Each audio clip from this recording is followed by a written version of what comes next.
whatever. All right, first impressions on Craig Stammen, new Padres manager. We got Todd Strain with us on what is today? It's been a long day. Monday evening. Monday. Craig Stammen took the podium alongside AJ Preller in the Petco Park Auditorium Monday morning. And we'll discuss what we saw and heard for the next half hour or so. Todd Strain's got the nice lavender blazer on, ready to go on TV here in a little bit. We got to do a newscast, man. We can't just all be podcasters these days. True. Come on. We are a TV station at the end of the day. And so, but wanted to get something in your feed after this semi-annual, is it biannual or biannual tradition of all of us gathering and talking to the new guy and hoping he's going to be the one to lead the Padres to glory, or at least have the job for more than 2 years. So that's the challenge now for Craig Stammen, who left a strong first impression, but there will, of course, be some pretty major questions that follow him into his first season with the Padres. Thanks to OG's, the sponsor of the On Friar podcast. Appreciate all that OG's does for On Friar and the NBC7 sports team. If you need a place to catch the NBA, Todd, big NBA fan, NHL, Monday Night Football, Birds and Packers, snooze fest so far.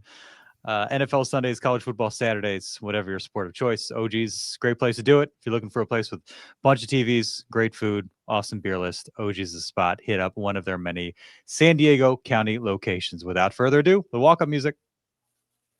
I almost hit end stream. That would have been devastating. Without further ado, the walk-up music.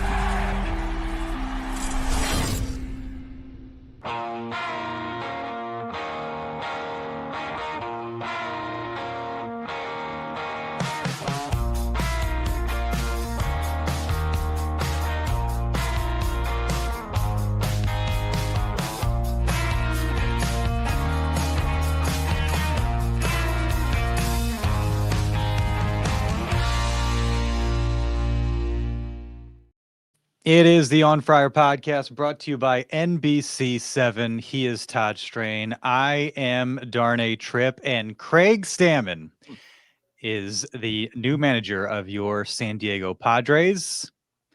I usually say we got the chance to meet, Mike Shildt. We got a chance to meet Bob Melvin, Jace Tingler. We got a chance to get reacquainted with Craig Stammen on a jovial Monday morning at Petco Park. Everybody was in high spirits. Great to see Craig again. He seemed to relish the moment and catching up with us once again. And you and I were commenting, there were more smiles, more interaction between Craig Stammen and AJ Preller.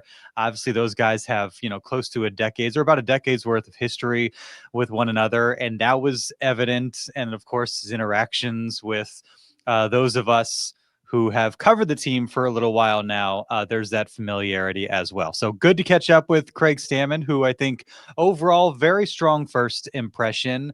I think we'll go ahead and get it out of the way. We don't know how this is going to go.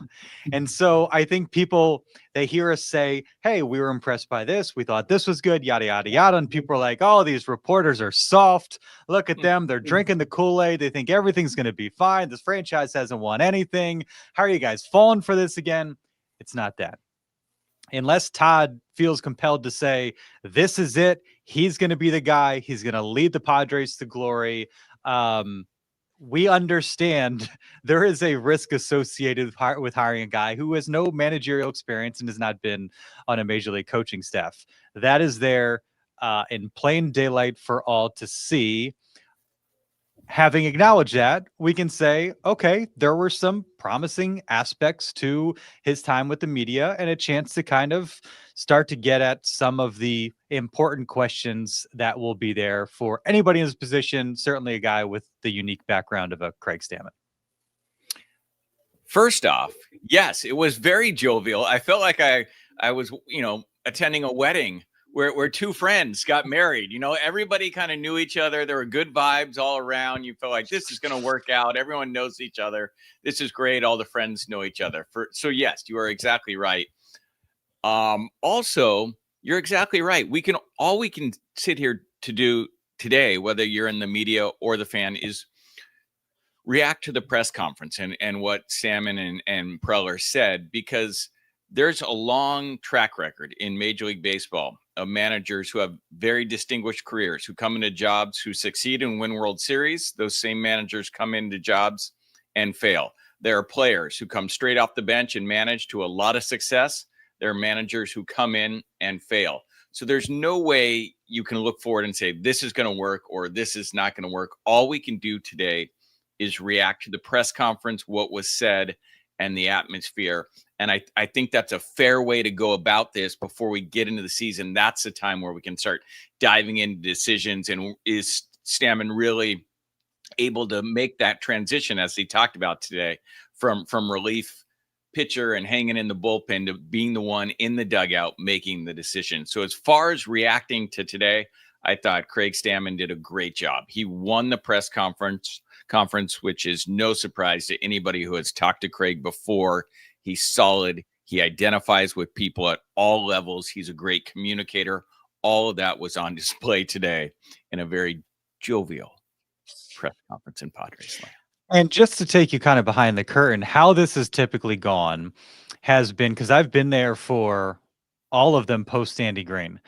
And generally speaking, they have their address. The manager and AJ Preller will go speak with 97.3 The Fan, and then they'll kind of get ushered back and do some stuff for, at one point it was Bally, and now just for, MLB and for Padres, they'll do their own production interviews, that sort of thing. This was very unique in that AJ Preller usually talks to the side afterwards. That was the case, and that happened. And Jason Adam was around. We got a chance to talk to him. But all the while, Craig Stammen's just right there. He's just hanging out. His wife Audrey, their 4 kids were around. Family was a consistent theme throughout. If you know Craig, you know how important that is. And Audrey had to kind of rubber stamp this before he got the green light to uproot them from Ohio back to their home in Coronado full time and take on a very, very demanding job. But Craig was around the entire time. And so then we got a chance to talk to Craig off to the side as well, which is not something that is typically the case. And so just to kind of make note of that as just kind of a different vibe around Craig Stammen, I think from the Padres standpoint, they know that we know him. There's that kind of comfort level and familiarity. I guess I did ask a few questions now that I remember it, to Mike Shildt afterwards last time, but there is an availability there for Craig Stammen that probably has something to do with kind of the history that he has here. He's not going to be overwhelmed by all these new faces, because they aren't new faces. And to your point, Lord knows we're going to have ample time. Yes. Pick every little decision that he makes through the course of the season. Pulling a guy too soon, leaving a pitcher too long, not pinch hitting for a guy, pinch hitting for a guy. There might be a situation with a rule or something that he's not privy to, or any of the millions of bizarre things that can happen in Major League Baseball. He might want to sacrifice bunt starting in the 2nd inning, the 3rd inning, the 4th inning, and then we'll really get into it. If he's bunting, if he has 3 straight lefties stack up in the lineup, we're going to have so much time to talk about that. We don't know. And we sat here 4 years ago and thought, or at least I did, Bob Melvin, he might retire a Padre. He's, 61 years old, whatever it was. This could be his last act, and what a great last act it could be. And it seemed like that would be the case in 2022. So we've had these super experienced, well-respected guys that can't make it over the 2-year hump. Craig Stammen, we just don't know. We don't know. And all these questions are justifiable and reasonable, and we'll begin to get those answers once opening day rolls around.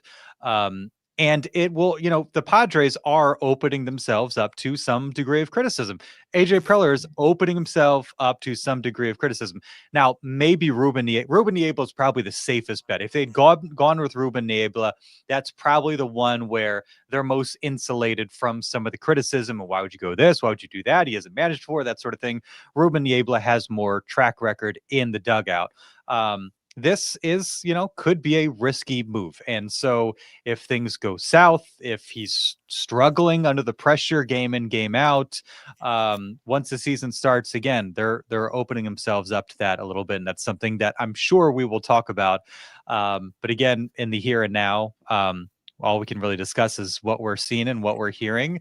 Was there any aspect of what he said, his messaging, any big question that came up that, kind of most caught your attention or you've been thinking about ever since this morning?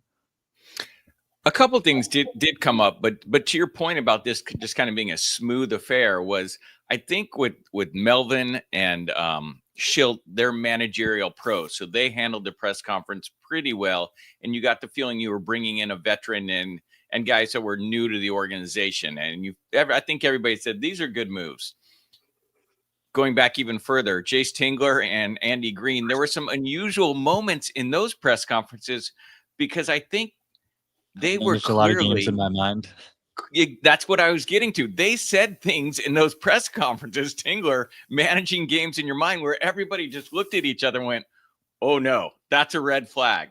And there were red flags with both these guys. So Stammen, yes, his lack of experience is a red flag, but he didn't say anything in today's press conference with a variety of questions that didn't lead you to believe that he hasn't handled this situation before as a player and is prepared to handle it as a manager. So there were no red flags in his answers, even though he's a newcomer. The one thing that jumped out to me that I thought was interesting was that no one was talking about or thinking about before today's press conference was that AJ kind of initiated this. And in a little bit of he almost had to not twist Stammen's arm to come into this job, but had to nudge him a little bit. And Stammen had to talk to his family. He had to fast. He had to pray. He had to really make sure that this was right for his family. And I think that was categorized a little bit differently last week when this news broke. So to me, that was interesting that Stammen didn't sit through some of these interviews and say, hold up, I'm not hear from these guys.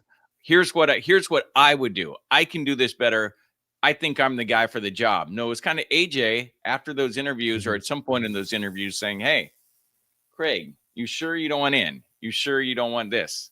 So somehow that change occurred, which to me is very interesting. And I don't think that's necessarily negative or a precursor to anything, but it is different. And that surprised me 100%, Darnay.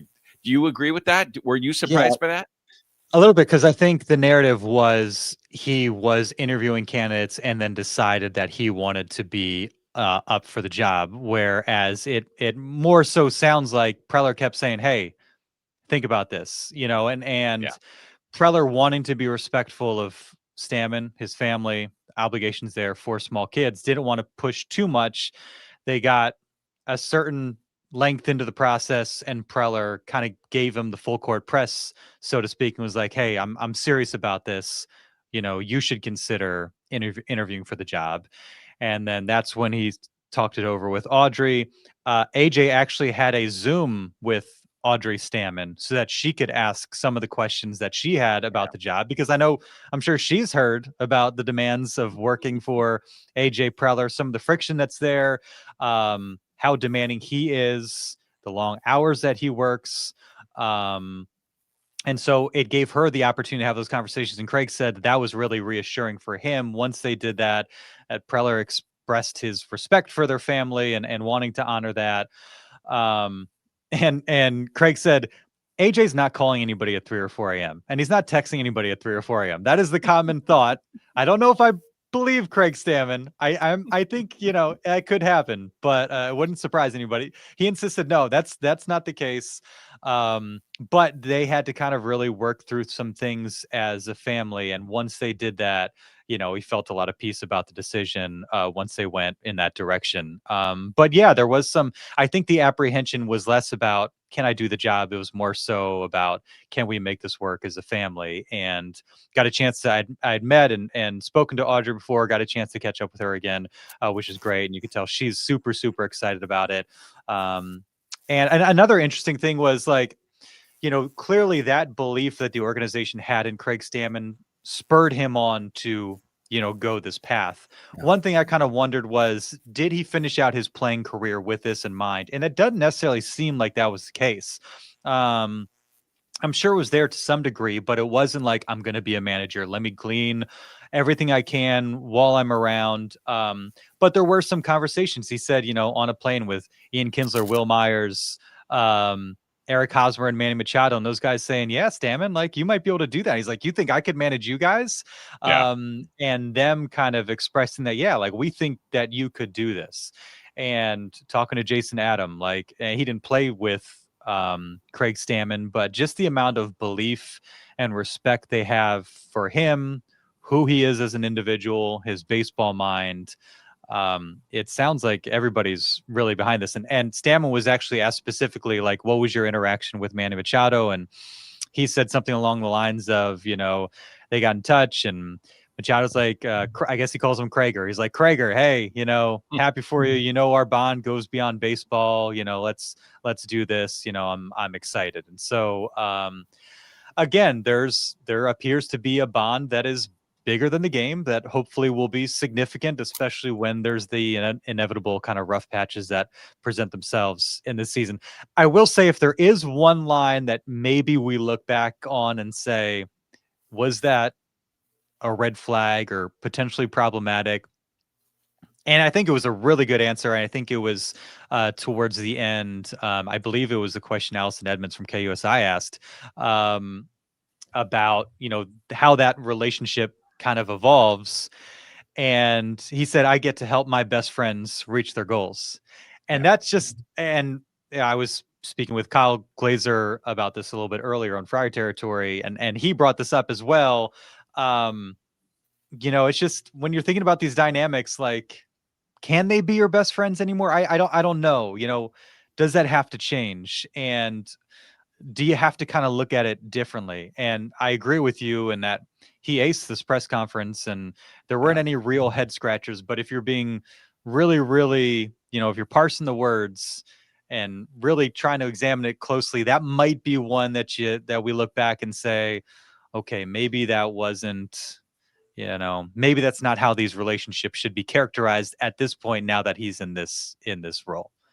You're exactly right. That was a little bit of a red flag, and something we will definitely, if things go south, you can revisit that, and that will be the talking point from the press conference. But he also added something to that answer. He said, I've had these in-depth conversations with them, so maybe knowing that much about them, I can work with them on this little aspect of that and point them towards something that allows them to be better, allows them to get the greatness that the Padres have talked about. He said that close knowledge with these guys can also help him. So yes, that's a tricky dynamic, friends, managers, but he's hoping that closeness with these guys and how well he knows them can allow him to maybe unlock something. So but with Craig, the couple things that jump out to me, because as we've talked about multiple times here, we don't know how his in-game strategy and how he's going to handle things. But heading into the season, before the first pitch is thrown, you want your manager to be a leader, and you want him to be intelligent, to have mental acuity. He's a leader. Anybody who's on his team cites to his leadership, whether it was with the Nationals, the Indians, or the Padres. He was a former player rep, so he's obviously somebody that guys trust, that guys look up to, and they trust him with the big stuff, right? As a player rep and communication. So that's key. He's also sharp. You can see that. He's succeeded on the diamond, thinking about the game. He doesn't have immense talent. He's not out there throwing 100 miles per hour, just blowing guys over. He has to think his way through the game, which is great. And his answers today were as we talk about winning the press conference, they were great answers to most of the questions. And what he's done post-baseball, with being a special assistant with the Padres, he's obviously very smart, and he's caught the attention of these guys in AJ Preller and et cetera, other guys in the Padres front office. He's caught their attention with how he communicates, how he articulates his thoughts, and his intelligence on the game, which are all great factors to have when you're going into your rookie season as a manager. Those things can only help you. I think another one of the questions, I had, or things I was curious about going in, was when AJ Preller realized that Craig Stammen could be a future manager. And he had that interesting story that he mentioned pretty early on. I think it was in his kind of opening statement about during COVID, when there were so many weird Yeah. things going on and strange circumstances and questions you had to answer and different ways of doing things to kind of keep people safe and abide by the rules and this and that. And because of Stammen's role in leadership with the club, I guess he was in a meeting with AJ and former owners Ron Fowler and Peter Seidler, I think, representing the players and speaking on their behalf. And I guess Fowler and Seidler presented some, I don't know the details or the specifics of it, but presented something to Stammen, and he had to basically push back and say no. And obviously did so respectfully with some, information and insight, and conveyed it in a professional manner. And AJ said, look, you're usually in those situations and you just want to do whatever the boss says and make them happy. And he had the courage to and to push back, but do it the right way. And it wasn't just kind of leadership skills, it was decision making, communication and all that. And from that point forward, they're like, okay, we need to keep this a guy around so that he can help us out in some capacity. And it's obviously kind of grown from there. And if you're kind of reading between the lines, then you think, okay, instead of Ron Fowler and Peter Seidler, is it Manny Machado and Fernando Tatis Jr.? Does he need something different from those guys? The way he conveys information, hears them out, offers a different opinion, kind of coming to an agreement or compromise, what have you, with any player that, you know, is demanding of some sort of accountability or what have you. And so that was, I think, one of kind of the interesting nuggets that came out of the press conference. And I think another thing that, we saw was just a level of humility. And I think, like, we've all dealt with people in our life where, like, us arrogance can make things really, really difficult, right? But if somebody doesn't know everything and they don't know they know everything, you just have an honest conversation and they take information from you and then they synthesize it and present you an alternative or what have you. Like, it's a lot easier to kind of have those conversations when they're done so with a certain level of humility. And that seems to be something that Craig Stammen's going to bring to the table.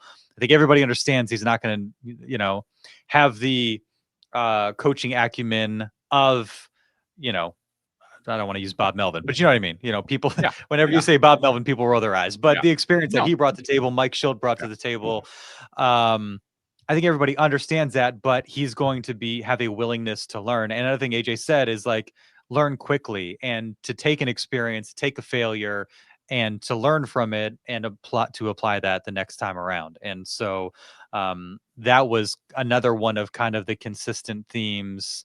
As he said, it's not just going to be the Craig Stammen show. He's going to rely heavily on Ruben Niebla, as he said. It'll be interesting to see how they round out the coaching staff to, surround him with people that have the experience that he lacks, that he's going to be willing to learn from and listen to, and they all can kind of formulate the game plan, make the decisions together so that it's not completely him alone on an island in the dugout.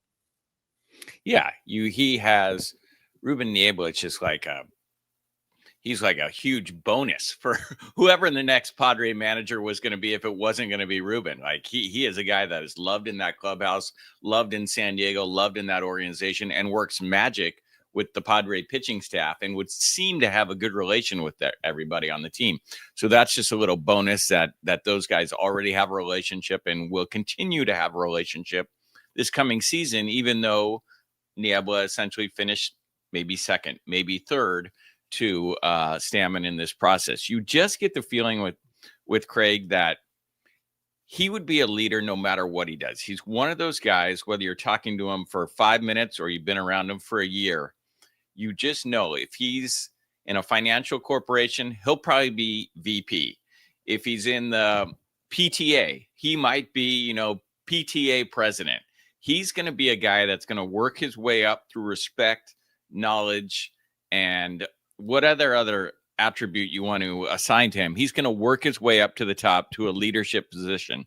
So it's no surprise that he's formidably worked his way up the Padres organization and is now in this position as a manager. It's a natural progression for him, no matter what his line of work is. And that usually bodes well. If you have those qualities, that usually bodes well. But I think what you hit on there at the end is really key, that he should have a good support staff around him. I imagine they'll bring in a veteran bench coach that can really help him navigate if he has any issues.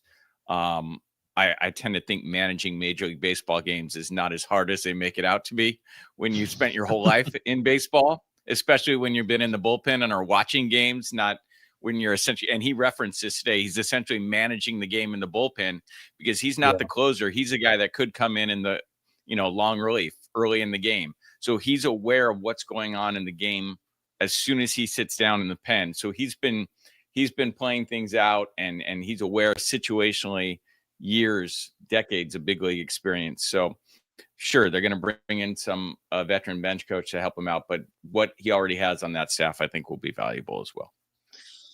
Ruben Niebla was there, and I asked if he'd be great. Like, how cool is Niebla? A lot of guys wouldn't show up for that. He was at SDFC the night before, rolls out to the press conference. He's a San Diego stud, man. And I didn't know that in 2016 Stammen had signed with the Guardians, where he was working or going to work with with Ruben Niebla. Stammen was injured that season, so he did not pitch. And then he was injured for the most part of 2022, Niebla's first year here. So their history together predates the Padres. And I asked Niebla, I was like, hey, could we talk? And he basically said, I decided I wasn't going to talk today. I just want to make it about Craig, and I didn't want to. And so very respectful, and did it in a very, positive. You could tell, big smile on his face, seemed happy to be there and all that. So again, if you're like trying to see if there's any sort of like tension or drama or anything there, like being around, like just observing Ruben a little bit, interacting with him briefly, seeing if he'd chat, like picked up on none of that. It seems like they're all kind of in this together. And, Preller, let's see, I tweeted it out exactly what was, people laughed at the length of the day, but Preller said, we spent a couple 15-hour days. Those are long days, Todd. What was that, 6 a.m. to 9 p.m.? We Preller spent a couple. Seems to have long meetings, long lunches, long interviews. Maybe he's rounding up a little. Maybe like a 10-hour day has turned into a 15-hour day. 15-hour days with Ruben and Craig talking about how we can be better. Ruben is going to have a big time voice in it. He's going to continue to get more opportunity, not just to help the pitchers. And so you mentioned bench coach. I think when they announce their staff, I would be almost shocked if it's Ruben Niebla, pitching coach. Now, it might be Ruben Niebla, pitching coach, associate manager. Maybe there's still pitching coach involved, and that's the thrust of his job. I would imagine it's going to get kind of beefed up to some extent. But I'm also a little bit curious, like, is it a bench coach situation? Have they seen enough from Ben Fritz where he could be their pitching coach? That would obviously be a more drastic change and might lead to some concern because you really value Ruben Niebla in that spot. And so I think probably the most palatable from a fan standpoint that would maybe give you least concern for there being any sort of, a step back in terms of what he's able to do with the pitching staff is like, pitching coach, associate manager, whatever. I don't know. But that's going to be interesting to me, what the specifics are of that and what new responsibilities they put on Ruben Niebla's shoulders, because they have a lot of respect for him. Stammen understands how valuable he is. Also, when you go through that process with somebody, it kind of behooves you to reward them for their loyalty and for the success that they've had within your organization. It appears that they'll be doing that. And so I'm curious to see exactly how that all shakes out. Yeah, Niebla has been very loyal to this organization. He's benefited this organization greatly. it would be the natural progression to increase his duties and for the Padres to kind of do right by him, because for sure, if Niebla wanted to move on, he would have a lot of suitors throughout the game. So him coming up a little short on this, but yet being so valued and loved within the organization, not only as the person he is, but for what he's done for this team in that dugout, on the field. Of course, that is to be expected. I just keep coming back to this, and you're gonna hate me, but like, it's all great. Whatever they do in the regular season, it's all great.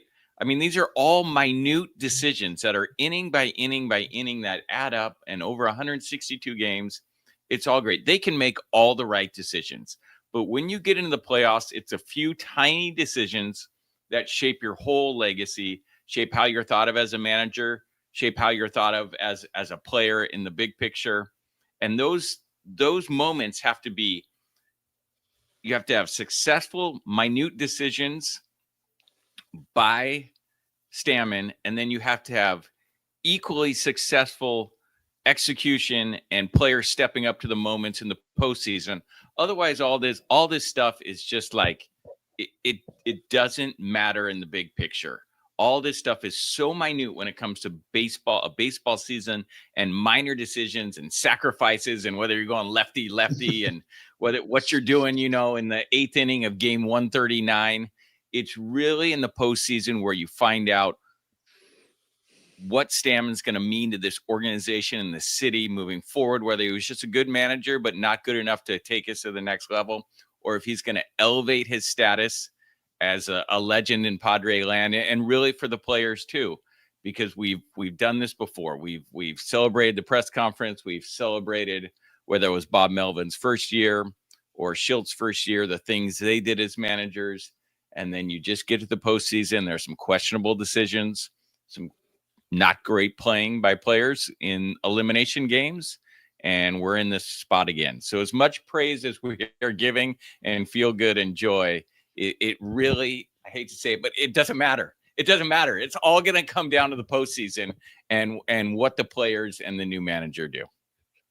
You're saying this with the assumption that they're in the postseason, so that even that is a step forward based on what we saw from. No, I'm just saying year 2 from Tingler, year 2 from Bob Melvin. What you just have to avoid is seasons like that where they absolutely crater and they fall well short of the postseason, and then you end up having another press conference like this. So if he can just kind of keep them on track enough so that they are getting into the playoffs, and hopefully you want to, you don't just want to settle for that. You want to go beyond that. You want to win a World Series, but just avoiding these drastic droughts or these, just total letdowns of seasons like 2023. Just having some, Mike Shildt he raised the floor and he brought some stability to the organization. And again, kind of continuing that forward. That's going to be big, and that would help Craig Stammen get beyond the 2-year hump. One last thing, because I know you got to go. No update from AJ Preller. He was asked about his contract situation, basically gave the same answer he's given everybody that's asked him about that last couple weeks. Looks forward to being here for a long time. No news there. They're focused on getting the manager set, kind of moving forward with the offseason. They'll continue to have those conversations, but nothing new to report there. Yeah, no surprise. I mean, it would be surprising if that deal doesn't get done, right? Everybody's expecting AJ at some point, whether it's after the winter meetings or something, to reach a longer-term deal than the 1 year he has remaining on his current deal. Todd, go be on TV. I got to go do a sports tease after weather and then a little sports cast. We got more Stammen and some SDFC. I know you like that. Tune in on NBC 7. Thanks, Todd. Thanks, everybody, for watching and listening. And we should see you on our regularly scheduled podcast Thursday afternoon. We will catch you then.